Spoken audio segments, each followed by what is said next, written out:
T, can you please take me back to how you have gotten into this deal with them? Deal with the bully. I remember it was towards the end of November 2023 during the San Francisco Festival of Light. I got a text message from one of my guy friends that a couple looking for a second guy to attend a private party I immediately looking for. I remember they were having a hard time finding the guys because the guys needed to sign an NDA. So, based kung doon lang tayo magbe-base kung nagtutugma ba yung sinasabi ni Mr. T and Bongbong Marcos arrives in San Francisco week-long US trip. Kaya naman pala week-long kasi gusto niya ng foot-long.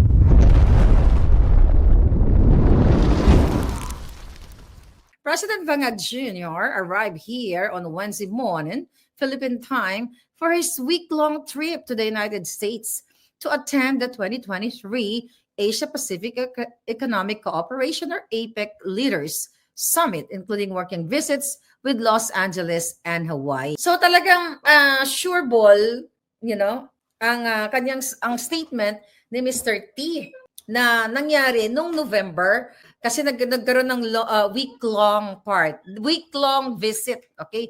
Si Bangag, yun pala week-long kasi gusto niya ng foot-long. Klang, klang, teka, tumutunog yung ulo ko. Kling, kling, kling, klang, klang, klang, binotong si Bangag. Si Bangag, mahilig pala sa foot-long. Long. Okay, long. Okay. Siyempre, may mga nagsasabi how reliable si Mr. T. Diba? Dahil nga naman, hindi siya nagpakita ng kanyang FESLAC dahil pinoprotektan niya yung kanyang sarili at baka magurgur siya, which is, yun ang inexplain ni Dean. Pero ang maliwanag doon sa sinabi na ganon kamahal yung footlong Mr. T, ganon kamahal yung footlong, 40,000 or sa value ngayon as per Dean's computation ay nasa 2.3 million pesos. Samantalang kayo, mga Pilipino, kung ito ay mapatunayan na natin sa korte, which is I doubt it, na si Bangag ay magkakaso against dito kay Mr. T. Kasi kung ito ay defamatory, mga kababayan, pwede siya mag-file ng case. It's the same thing doon sa authentication ng Pulburon video. Diba? Yes, Jumbo Hotdog, kaya mo ba to? Kaya mo ba to? No, I can't take it. It's too big. So, parang, di ba remember, in-expose ko dito, yung anak ni Tulfo, na yun naman ay gumastos ng pera, ng $73,000 US. 6.5 million yun yung sa kanya kasi nag-grand party siya. 73 yung sa unang pagkakataon, then next party is 43. So ito malupit. Kung ito ay walang katotohanan, you file a case against us. Ang hamon ko sa kanila, since 2024, nung nilabas ko yung authentication, yung nilabas ko yung pulboronic video na sinasabi nila, AI daw, yan, kukunin namin si Maharlika, ipa-extract namin, ipa-interpol namin, gugurgurin namin, dahil sinisira yung presidente. Now, ito, ang buli ni Bangag according to Mr. T at nagbayad ng $40,000 US sa kanya. And then yung isang guy, medyo baka yung buli nun may kagid. Yung 17,000 na binayaran, baka hindi yun footlong. Baka cocktail hotdog lang. Di ba? So nakakadiri talaga na ito yung nangyayari sa bayan natin. Kaya nga, ang challenge lang natin sa mga to, dahil syempre, 40K isang puto, sabi ni Palangga. So ang challenge lang natin sa kanila, dahil syempre, i-deny nila yan. Okay? Hindi nila yan, I doubt it, nasasagot yan. Diba, yung pulboronic nga, pilit na pilit silang, ang sumasagot doon, yung mga alipores nila. So, challenge natin itong mga bangnag na ito, kung ito ay walang katotohanan, diba? Kasi may lumabas na persona, may nagsalita na, through that interview with Dean, na binayaran siya ng $40,000 US para lang yung buli ni Bangag ay pasukin ng footlong. Diba? Dapat siya ay managot sa taong bayan dahil hindi naman ito bago eh. Diba? May precedent na may namatay na si Tantoco na nagparty sila dito na over D, okay? Si Tantoco at inamin mismo ni Dina Arroyo Tantoco, alam niya naman kapag nagpupulburo ng isang tao, kapag sila ay bangag na, pumapasok na ngayon ang group tsuktsakan. Nagsiswing na sila ngayon. Yan yung tinatawag mga swingers. Kung mag-asawa sila, nagpapalitan sila ng kipay, ng boto, no matter what. Kasi mga bangag sila. Wala na sila sa tamang pag-iisip.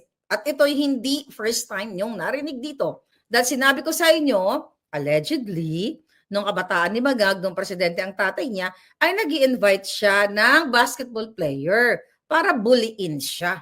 Ang sabi, magtutuluan daw siya mag-basketball, yung pala, bino-basketball yung kanyang bully or GST na pie. So yun, may ano na to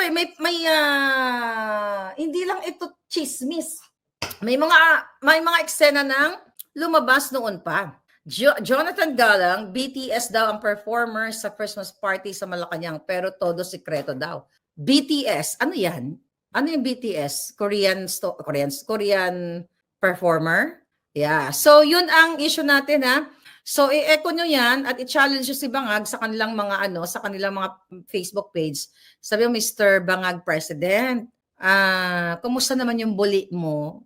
'Di ba? Malaki na ba ang jutas ng bully? So Korean pop group. O kita mo kung totoo na naman yan na BTS ang kanilang performers. Kumusta naman ang mamamayang Pilipino na patuloy na naghihirap? Sabi ko nga na I hope may handa kayo sa ngayong Kapaskuhan, di ba? Ang inyong presidente ay ginagastos ang pera sa pagbobotong, pagbubuli, pagpasalugsog. Di ba? Si Lisa Tanas kaya, I don't know kung nasalugsog na siya ni John Vic Remulla na crush niya. Dahil si John Vic Remulla ay may pinupulido yan. Yun yung issue sa kanyang sa bully ni Bangag, 40,000 para buliin siya. Nakakadiri talaga ito. And I don't think sasagot yung mga yan. Alam mo, ang proper forum para malaman talaga natin ang katotohanan, yung mag-idepensa ni Bangag, yung kanyang sarili, di ba na-challenge ko siya? Huwag kang gumamit ng mga proxy cases ng mga tao katulad ni yung mga nag-file ng case sa akin. Sarili mo, dahil ikaw ang sinasabi niyong dinidefame ka, ikaw yung nagpulburon, ikaw yung nag-addict, na sinabi na mismo ng iyong kapatid. I don't know kung alam ni Amy Marcos nito. Ito si Mangga, kung alam ba niya na yung kapatid niya ay pinupwetan ng mga footlong. Di ba? For sure, alam niya yan. Awak ni Din ang video. Yes, kasi, di ba naikwento ni Din sa inyo, prior to the interview, supposed interview, ay mayroong nilooban yung kanilang penthouse. And also, may pinatay sa kanilang building na kamukha na kalbo din daw at Asian. So mayroong possibility na mistaken identity kasi papatayin talaga kami. Gugurgurin kami. Hindi na lang ako ngayon ang gugurgurin. Gugurgurin si Spokesari, si Dean Chase, ako. Kasi nga kami yung pinakapangmalupitan, mga palangga. Mga pangmalupitan na hindi natatakot mamatay para ialay ang aming alindog sa inyo. Alright?